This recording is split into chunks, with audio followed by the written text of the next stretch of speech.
Natatakot na po ako dito sa bahay. Sasama na po ako sa... Bakit ka natatakot? Kunin po nila ako. Po ako, dati pa natakot na ako dito sa bahay. Nagpapakita ba sa'yo na hindi namin nakikita? Minsan po, sasabi sa isip ko kukunin daw ako. Bantayin ko po sarili ko. Babantayin ko po sarili ko. Binabantayan mo yung sarili mo. Pasalamat tayo dahil hindi po tayo ang dumanas ng ganito. Isipin na lang natin paano kung asawa natin, kapatid natin, ang dinapuan ng pagsubok na ganito. Ano kaya ang mararamdaman natin? Pagpamilya mo naman ang inuukray or dinadrag. Lahat ng mga pagsubok may solusyon. Lahat ng bagyo na lumilipas. Gaano man kalakas ang bagyo na daraan ngayong araw na to, bukas sisikat ang araw. Ako, papasukin ako, kukunin ako. Kukunin ako, salvage daw nila ako, kakatayin. May nagawa ka bang kasalanan? Wala naman po. Papagod ka ba dun sa yero? Pagod na po ako. Magdamag ka doon. Di malamig. Lamig. Damag na naman. Naping pa si nanay. Hindi na sinanay. Wala pa. At saka hapon na. Kailangan umaga. Para mapagdala kayo ng gamit nyo. May gamit niyo. Gama ko. Doon na Bukas na ng naman. umaga. Tatakot ako, kukunin Doon tayo nila sa ako loob. mamaya. Walang kukuha sa'yo. Takot ako. Sama na tayo ngayon. Ayaw ko dito sa bahay. Kukunin tayo. Sama na ako. Na rin kayo ma'am na dalhin, hindi nyo lang talaga madala. Opo. Dalawang beses na po yan na humingi ng referral po. Pero nung time na araw na po nang dadalhin siya, ayaw na po nang magpag. Kasi na ano po yan, natulog po yan sa center ng bayan po nila. Doon po sa inindiyakan ng pampakalma. Tsaka pangpatulog po. Tapos nung kinamagahan na po, doon na po nag-start na. Baka binigyan siya, hindi pa busog. Siguro po. Kasi ayaw niyang inumin po. Naghihilap Nagbibigay ng na. tubig. Kasi sabi niya may gamot. Gusto niya po yung nagbibigay ng gamot. Inumin muna bago ibigay sa Okay. kanya. So ngayon ma'am, first time ba nangyari niyan? O, may First time lang first time. po na ganyan. Nagulat nga po kami. Bigla-bigla na lang pong Sige, nagganyan. kausapin na natin para hindi siya magtaka. Hindi siya maghinala. Asaan na siya? Si Papa mo. Kuya Joel? Okay ka lang? Ayan, upo ka. Upo ka ulit ma'am. Upo ka, Kuya Joel.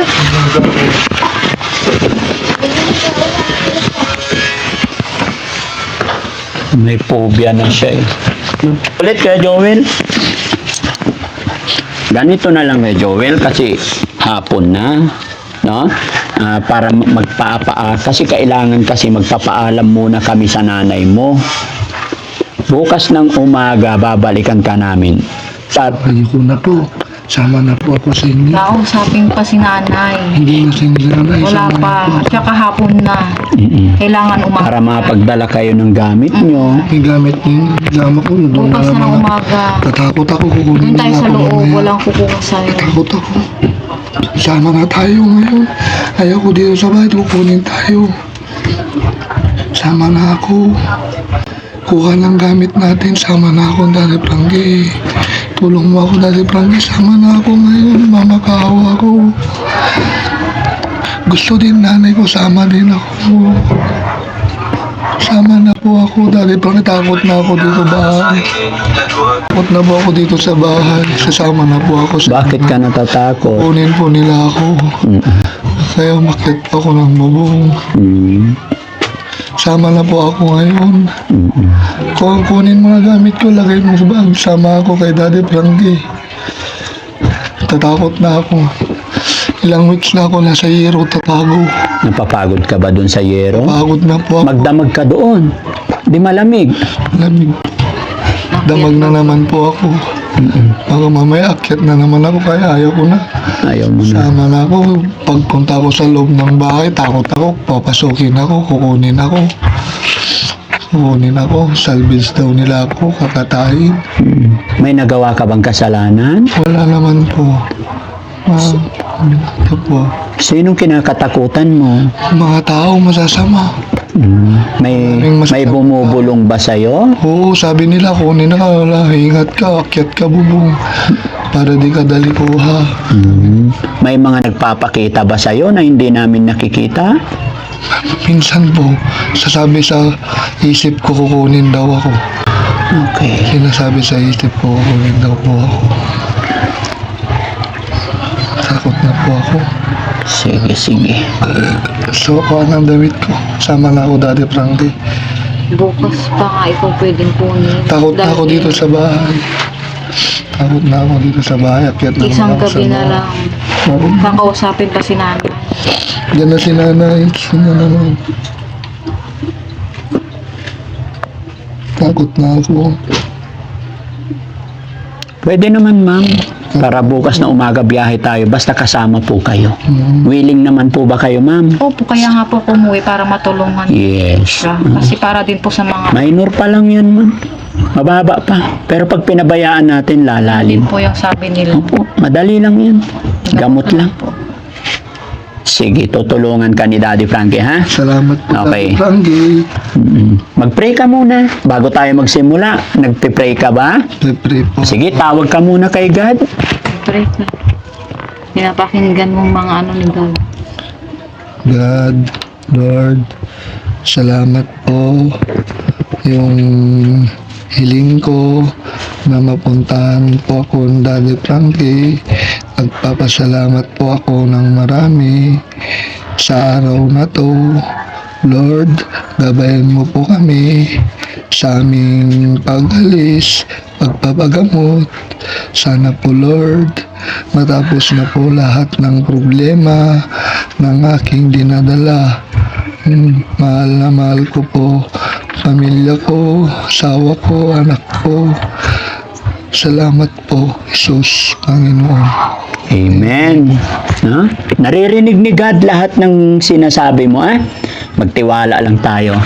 Si ma'am naman, ba't umiiyak si ma'am? Naiiyak po kasi ngayon ko lang po siya makitang ganyan. So, hindi po ako sanay. Hindi ka sanay. Kasi po, nung okay po siya, asikaso po niya yung mga bata. Tapos nakita ko po yung mga anak ko na takot sa kanya. Doon po ako naiiyak, sir. Laban lang, ma'am. Ha? Kaya natin yan. Andito ako, hindi ko kayo pababayaan. Yaman din lang na nagtiwala si Kuya Joel sa akin. Gagawin ko lahat ng aking makakaya. Ha? Opo, sir. Okay, gaya na sinabi ko, maliit na bagay pa lang naman ito, hindi pa ganoon kalala. Kaya, kayang-kaya yan, Kuya Joel. Ha? O, sige, sasama ko kayo ngayon. Doon tayo matutulog sa shelter. Opo. Bukas na bukas umaga. Ano Tutong. pong mga kailangan, sir, pag ano? ID lang, ma'am. ID po niya. Kung mayroon, Meron. ID nyo po. Meron. Sige. Ito po, may ID po ako, marami po. Kung yung ID ko, pakita ko, Daddy Frankie. Ito po. Bukod sa pintor, Kuya Joel, ano pa yung trabaho mo? Ligman din. Foreman din po ako ng kanya, no, asintada po, mason po. Oh, galing.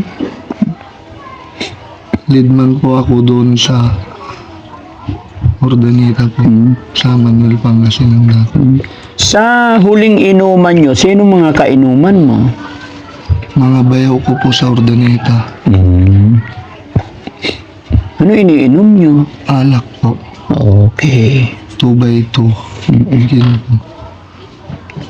Naalala mo ba yung simula? Bakit nagkaganyan ka? Paano na hindi mo maalala? So takot na po ako, pupuwas sa akin. Basta natakot ka lang bigla. Ayan. Sige, tago mo lang, ma'am, kasi bawal ipakita sa amin yan. Oo. Ayan, tago mo lang. May license ka rin? Oh, very good. O, pahawak mo lang kay, sa asawa mo. Ayan, ay, nga. Apply pa yan, sir, mag-abroad. Nag-a-apply. Mag-apply po yan. Kaya po ako dati. May passport ka Kasi din. problema lang po sa PSA niya. Oo. Tapos nagkaganyan. May pag-asa pa. No? Pwede pa kayong magsama doon ng asawa mo para mapag-ipon. May bahay na po ba kayong sarili? Meron pong pinatay sa Ordaneta po. Kasi Ano? nag-Ordaneta po ako. Pero hindi pa po siya totally tapos. Pero pwede naman na po siyang tingnan. Kuya Joel, ano bang pangarap mo sa buhay? Pangarap mo sa mga anak mo?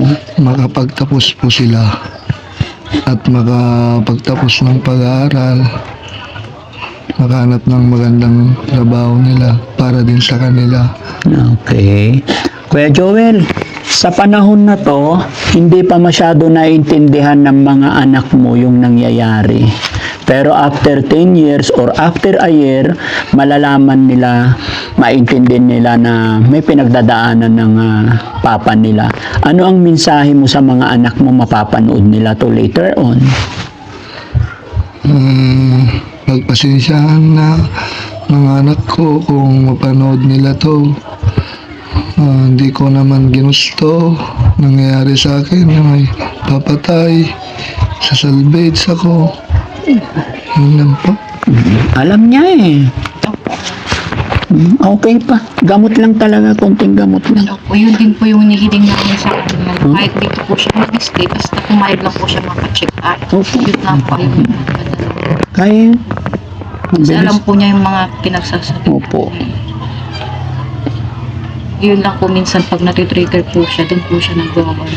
Gaya po kahapon, nagwala po siya. Kasi hindi po naibigay agad yung gusto niyang hingin. Kagaya ng Nung humingi po siya ng pera po, nagpapabili ng coke. Soft drinks po kasi nasa taas, mainit po. Hindi po naibigay agad kasi may ginagawa po kami dito sa baba. Doon po siya na-trigger, nagwala po siya. pakainin nyo ng pakainin. Hindi pwedeng magutuman, hindi pwedeng mauhaw. Pero hanggat maaari, bawal ang coke, Opo, sinabi po yung bawal, pero yun po yung hinihingi. coffee, tsaka coke, bawal. Mga matatamis, bawal po. Opo. Pagkain lang, ulam, tsaka tubig. Pero mabait naman si Kuya Joel. Pagkasama natin si Kuya Joel, behave na, di ba? Okay. So, yun, mga kababayan, mga kabarangay, no? Napagkasundoan namin ni nanay kasi ayaw na ni Joel na maiwan dito. Mas kampante daw siya pagkasama kay Daddy Frankie. So, sasama natin siya sa shelter. Kasama naman po si Ma'am Mian na kanyang asawa. Hinihintay lang namin ang kanyang nanay para makapagpaalam din kami. For security purpose din po ito ng lahat. Lahat po ng mga dinadala natin mga kababayan or mga tinutulungan natin dahil yung mga ganitong pasyente ay hindi natin hawak or hindi rin nila control. Kaya na aking sinabi, kailangan natin talaga yung present or alam ng mga relatives, kapamilya. So maraming salamat mga kababayan at thanks to God kasi nagtitiwala si Sir Joel sa atin at tayo yung nakapagpababa sa kanya. No? Okay, appear mo na Joel. Yun. Okay. Oh. O, di ba? Wala na problema. Wala na. Kanina nanginginig. Huwag ka na manginig ha. Ituring mo akong kaibigan. No? Walang masamang mangyayari sa'yo hanggat kasama mo si Daddy Frankie, hanggat nagtitiwala tayo kay God, number 1, no? Okay. Kumo po, binalot niya sa katawan. Pag kinuha niya ako, sisindihan ko yung katawan. Kaya hindi po siya kaya kunin po. Kahit sino po yung tawagan na wala po talaga. Pero bakit ngayon kalmadong kalmado? Yun nga po yung nire-request niya, sir, na kayo daw po yung pumunta at bababa daw po siya. Kaya nagpapasalamat po kami at nakapunta po kayo dito. Lahat naman hanggat kaya ng time namin. Opo, sir. Nakakatuwa lang na sa akin siya, sa akin siya nagtiwala. Opo, sir. To be honest po, sir, hindi ko po kayo kilala nun, pero sinabi po niya sa akin, i-search mo sa YouTube. Nung nakita ko po yung mga video niyo, yun po. Kasi akala ko po nag-ano lang siya, parang hallucinate lang po siya. Kung Iniisip mo na hindi totoo yung sinasabi niya. Opo, opo. Okay. Nung nakita ko po, yun po. Maniwala po ako. So, ibig sabihin, nanonood siya kay Daddy Frankie. Opo, opo. Kaya alam po niya eh. Kaya nagulat po ako nung tumawag po kayo. Yung kapatid po niyo, si Sir Opo, si Boss JB. Opo, Boss JB. Opo. Nasa Makati kasi ako kahapon. Opo. May tinulungan din kami doon. Opo. Tapos na-receive ko nga yung mga mensahe na yan. Opo. Actually, kararating ko lang kanina. Alas 12 yata ako nakarating dito. Kaya sabi ko, sige, diretsuhin natin. Opo. Kasi nung tumawag po si Boss JB, sabi po niya, hindi may papangako na ngayon. Pero Yes po. thanks God po, nakapunta po kayo ngayon. Kasi kasi pag tatagal pa po baka lumala. Opo. Pagka pasyente naggala-gala na, yun ang problema. Opo, kasi Siyempre, hindi na siya makakain. nung unang gabi po niyang naggala siya, as in, doon po niya binalak magpakamatay po. Kasi binangga po niya yung tricycle ng kapatid niya, sinalubong po niya yung L300. Buti nakaligtas po siya. Wag, no? Magiging okay na si Kuya Joel. Okay na yan. Pero baka matagalan pa si nanay.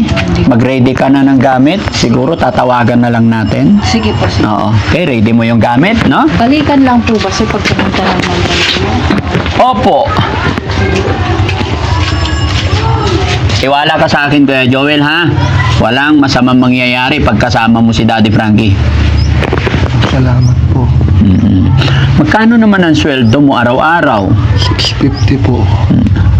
Napag-ipon ka naman. Tamang-tama lang po sa kwan po. Baon ng mga bata at allowance po namin. Very good, no? Kaninong bahay ito? Sa amin po. Sa inyo rin, sa nanay mo? Sa nanay ko po. Dito ka na lumaki? Anong sinasabi ng mga kapitbahay mo nung nakita ka nila dyan sa bubong? Baliw-baliw po. Huwag mo sila intindihin. Sabi po nilang baliw-baliw po. Lahat po dito, barangay po, sabi po nila yun. Baliw. Hayaan mo sila. Minsan, bato ko sila. Satas ako. Sabi nila ako, baliw. Sabi nila. Takot naman ako kukuha sa akin. Sana wag ganun, no? Mga kababayan, mga kabarangay, pag may nakita tayong mga ganito, sana wag natin silang i-drag. Wag natin silang i-down. Wag natin iparamdam kung ano man yung pinagdadaanan nila. Gaya ng sinabi ni Kuya Joel, humihingi siya ng dispensa sa kanyang mga anak. Hindi daw niya ginusto kung ano yung nangyayari sa kanya. Instead na ibuli or what, ipag-pray natin sila. At lagi tayong magpasalamat mga kapatid, mga kababayan, pag nakakita tayo ng ganito. Kaya na aking sinabi, anuman ang pinagdadaanan nila, hindi po nila gusto. At anong reason bakit sinabi ko na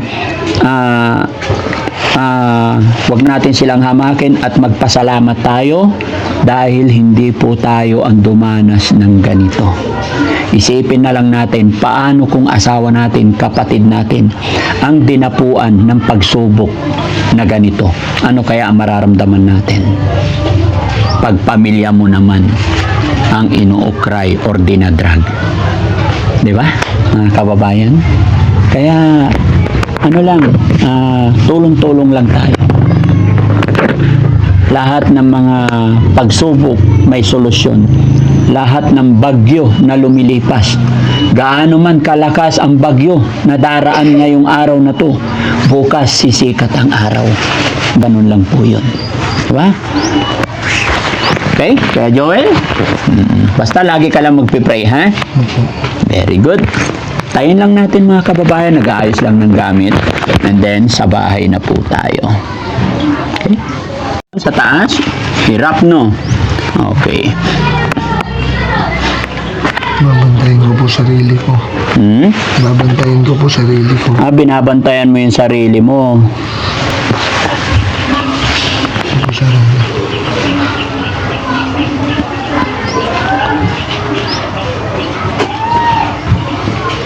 Sige lang, relax mo lang. Huwag kang mag-alala. Sagot ka ni Daddy Frankie, no? Walang masamang mangyayari sa'yo. Gagabayan tayo ng Panginoon, di tayo pababayaan ni God. Lagi ka ba nanonood kay Daddy Frankie? Kaya pala alam mo si Daddy Frankie, kilala mo. Lala po dito. Anong nararamdaman mo ngayon na nandito na si Daddy Frankie? Saya po. Masaya ka. Po. Gumaan po pakiramdam ko. Magaan ang pakiramdam. Very good. Ano bang meron kay Daddy Frankie? Tulong po siya. Tumutulong siya. Bandam. Si Bandam. Ayan. Bandam, okay ka lang? Bakit? Si Bandam. Napapanood mo pala lahat eh. Bandam, upo ka dito. Kwentuhan tayo. Ay, purong konti. Baka mawarak yung ano. Ayan. Okay. Busog ka na, Bandam? Gutom? Opo. May bago tayong kaibigan, Bandam. Pangalan mo? Joel. Ako Bandam. No, magkakaibigan tayo. Siya mga kasama mo sa shelter, no? Na-rescue din namin 'yan. Dati payat, ngayon medyo tumaba kasi malakas kumain. Ang problema kay Bandam, wala siyang birth certificate. Bitit. Tsaka medyo bulol-bulol siya, no? Papagamot din namin siya unti-unti. No? Nandiyan na. O, sige, tayo ka muna, Bandam. Ulan na po. Bye. Umuulan? Oo. Maambon.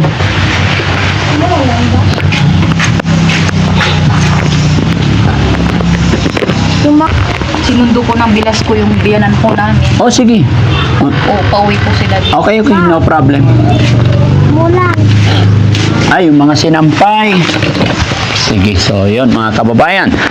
Purong ka dito, kuya. Yan, tabi tayo. Hintayin natin ang nanay ni Kuya Joel. Para walang problema.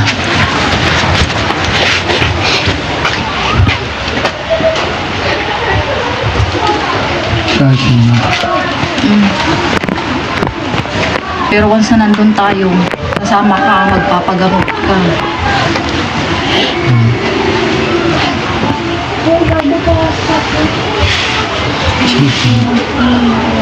Pakita ko siya kung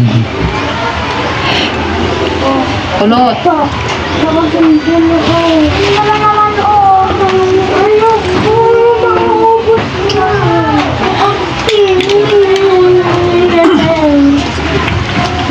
Matagal ka na sa abroad, ma'am? Pabalik-balik. Pabalik-balik na. Parang 2 beses. 2 beses na. Pero magkaibang country. Kasi hindi naman po kaya nung sahod niya, kaya yung 3 anak. Kulang. Nag-decision po. Okay naman po siya noon. Kaya nagulat po ako nung bigla silang tumawag sa akin na ganito yung sitwasyon.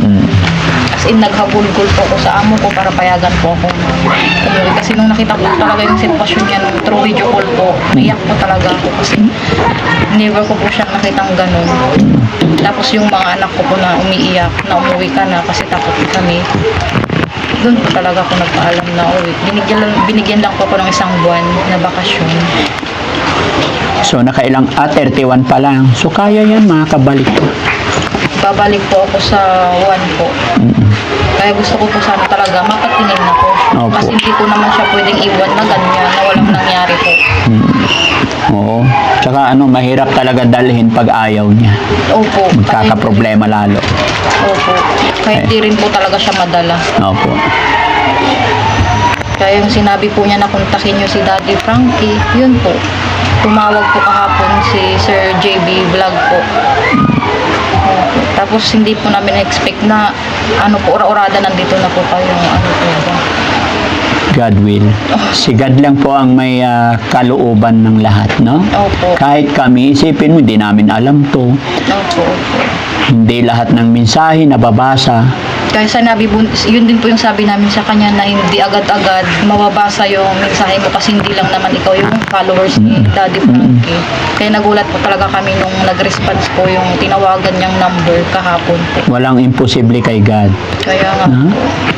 Kung iisipin mo, imposible. Pero tandaan nyo, pagdating kay God, walang imposible. Na? Opo. Basta nagtitiwala tayo kay God.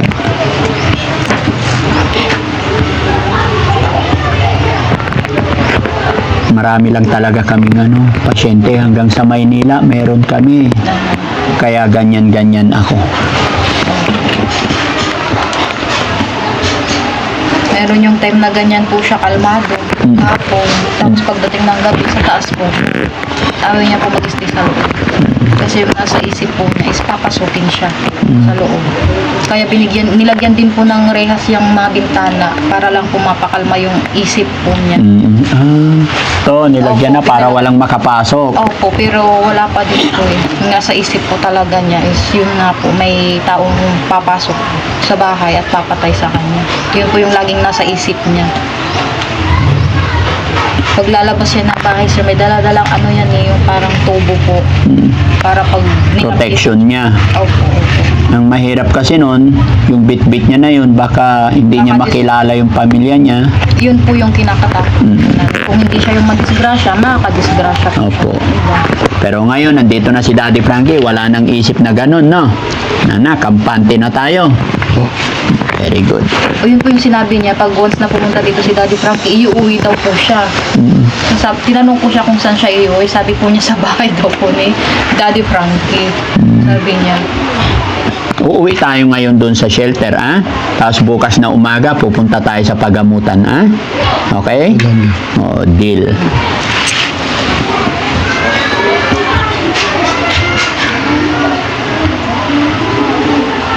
Tawagan mo na namin. Uwi na sinundo ni Ana. Malusog naman siya. Yun nga po, sabi ko na gagamit ko siya. Pero hindi naman. Kasi halata naman. Ang ano po niya, kasi ang ganito po niya dati nung una, kaaway po siya. Parang pinata po ata siya nun. Tapos yun po is, nakulong po ata yung lalaking yun. Tapos nakalaya, parang yun daw po ata yung nagpapatumba sa kanya. Which is taga dito din po ata sa kanila yun. Ibang purok lang po. Parang bawian lang po ba. Yun po yung nasa isip niya.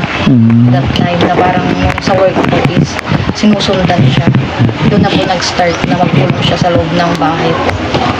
1 week po yung nagkulong sa loob. As in, sarado po lahat ng bintana. Hinarang po niya yung ref sa bintana po sa loob para wala pong makapasok. Tapos po yung ano po style niya, sumisilip-silip po siya. Tutulog po siya tapos bangon. Anong taon nangyari yun? Ngayon lang po, yung ano po, Yung taong kinakatakutan niya. hindi ko alam sir kung anong taon yun. Binata pa siya nun. Parang sir, Oh, wala na yun. yun yung nasa isip. Yun yung nasa isip niya. Kasi may pagkaano din siya nung binata siya. Sir. Parang basagulin. Oo. Pero nung nagkaanak naman na siya, sir, hindi naman na siya. Lahat naman tayo, ma'am. Binata pa tayo. Medyo mapusok. Opo. Mapababae, mapalalaki. Binata pa. Mapusok. Aminin ko yan kahit ako. Opo. Pero that time na magkakaroon na tayo ng pamilya, magkakaroon tayo ng anak, doon natin maiisip, doon natin marerealize kung gaano kahalaga mamuhay sa mundo. Pag nagkaroon tayo ng anak, doon natin maiisip ang lahat. Opo. Maiisip din natin yung paghihirap, sakripisyo ng mga magulang natin pag nagkaroon na tayo ng anak. Opo. Diba? Kaya yung mga past, wala na yun. Ano lang yan, medyo napagod lang yung isip niya. Opo. Kasi maraming na din siyang naperwisyo dito sa kapitbahay po nila. Kaya gusto talaga ng biyanan ko is madala po. Kasi parang kasi yung nanay po niya is nagbebenta rin po sa palengke. Natingga po yun. Kasi nga 24/7 din po niyang Binabantayan. anak niya po. Kaya sabi po namin, hindi naman po namin ginusto na ganyan na yung mangyari sa kanya. Opo. Kasi dito po kahapon ng isang araw po, itong kapitbahay, ito po yung nagreklamo sa kanya. Kasi nga po yung bagong sasakyan na puti sa kanila po. Which is yung isip po niya, yun po yung sasakyan na may papatay sa kanya. Kaya binato po niya ng mga... Yung mga taong nagagalit sa kanya, huwag nyo na ipaparinig. Lagi nyo ikikwento sa kanya, walang nagagalit. Hindi kaibigan natin yan, ganun. Meron pa yung sinasabi niya, sir, na kahit kaming pamilya niya, imbis na tulungan daw po siya is mas pinapalala pa namin yung sitwasyon niya, yung ganun. Kasi hindi na niya nakokontrol. Hindi niya na-hold yung isip niya. Opo. Kahapon po talaga nagwala yan, sir. Kasi tinalo niya yung tricycle po ng tubo. Kasi nga po hindi naibigay yung gusto niya. Bumaba siya. Oo, bumaba po siya. Ang bilis po niya bumaba siya. Tapos binalo-palog niya yung tricycle. Yan po, so yung tricycle niya yan. Buti hindi nasira. Na-UP po, yung sa may tangke. Ay, nako. Tapos after then po, alam na niyang ginawa niya. Kumalma po siya. Yun lang po yung ano namin. Kasi kami po, yung mga ano, okay lang naman po kami, hindi po kami takot sa kanya. Oo. Pero yung mga kapitbahay, Wag na wag niyo ipaparamdam na takot kayo sa kanya. po, hindi po. Wag. Para hindi siya magalit sa inyo. Pag Oo. pinaramdam mong takot ka sa kanya, doon magsisimula yung isip niya na kaaway kayo. Opo. Kalaban kayo. Opo, kasi nung unang araw ko din po dito nung dumating ako, nagwala yan sir, nambaan ako. Pero hindi pa po natakot kasi Oo. hindi naman po niya tinuloy. Hanggang hamba lang po. Pagdating mo, nakilala ka naman niya. Opo, kasi madaling araw po ako dumating dito. Nasa taas po yan ng bubong. Sa pinababa ko po yan. Bumaba naman po.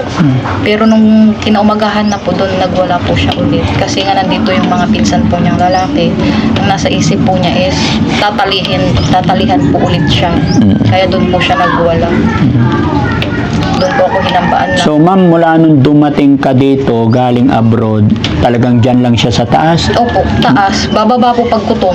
Pag minsan po ayaw niyang bumaba. Hindi siya nag-aya na magtabi kayo kasama sa pagtulog paggabi? Hindi Ako nag-aya? po yung nagsasabing magtabi kami kasi nakakauwi ko lang din po. Oo. Yun po niya. Ayaw niya. Ayaw po.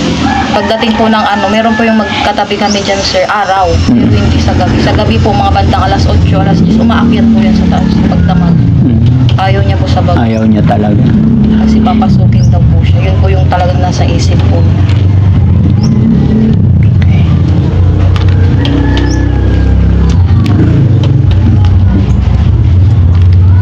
Buti na lang na kumakain pa. Opo, malakas naman po siya kumain sir. Tapos nagluluto pa yan sir. Luluto sa araw. Sir, ng ulam, nagluluto pa yan sir. Yun nga lang po, may time talaga na nagwawala po talaga siya na wala pong makapagpigil sa kanya sir. Kasi nung isang gabi po, magdamag po yan nasa taas po. Magbubuk po. Yan. Buti hindi nasira-sira yung bubong sa taas. Hindi naman po sir. Pero yung kuryente sir, nasunog. Kasi parang pinagdidikit niya yung wire dyan sa may taas po. Yung live. Oh. Nasunog po, namatay yung ilaw. Pero ginawa naman po niya kahapon ng hapon. Ah, marunong din. Marunong po siya sir. Ang problema niyan, pag napalauman ko, marunong ka rin Pangasinan. Ilocano. Ilocano po. Ilocana? No po. Oo. Ilocano. Pag ano yun? Pag nasobrahan, di ba? Siyempre, hindi niya alam, may kuryente yan. Opo. Madisgrasya. Yun nga po, nakuryente yung dito sa kamay niya sir. Kaya butas eh. Opo. At saka mabaho yun sir. Kasi walang gamot. Tsaka matagal na po atang nangyari yung kuryente siya. Tapos hindi nila pina-check up. Kasi ayaw nga po niyang magpa-check up. Mahirap kasi control yan pag ayaw niya kasi malakas yan. Opo sir. Kaya nga po nung pinagtulungan niyan siya nung ano sa pinali, mga pinsan po niya, kapatid po niya. Tingnan yung kapatid po niya, nagtrabaho yung isa. Kasi takot po yung sa kanya. Kasi nabulbog niya yun. Nung time na Sinong takot yung kapatid? yung kapatid po niya, yung pangalawa. Yun ang takot. Opo. Pero yung bunso, hindi po. Kasi panganay po siya. Panganay. Ano si nanay? Okay niya nanay? Wala pa. Yan po yung bilas ko. Yan po yung may alam lahat ng nangyari. Kasi siya po yung kasama niya. Biyanan ko na nagbabantay po. Opo. Hindi ko siya maamuan doon. Hindi ko alam kung saan sila pumunta. Eh nanay, baka gabi na sila. Papunta na nga siya. Wala pa naman Uwi na daw. dito? Oo, nag-tricycle kung na ni Jerome. Ang gawin. Wala yun na, paggabi na. Pagabihin tayo. Kunin tayo sa daan. Kasama mo si Daddy Frankie, walang kukuha sa'yo.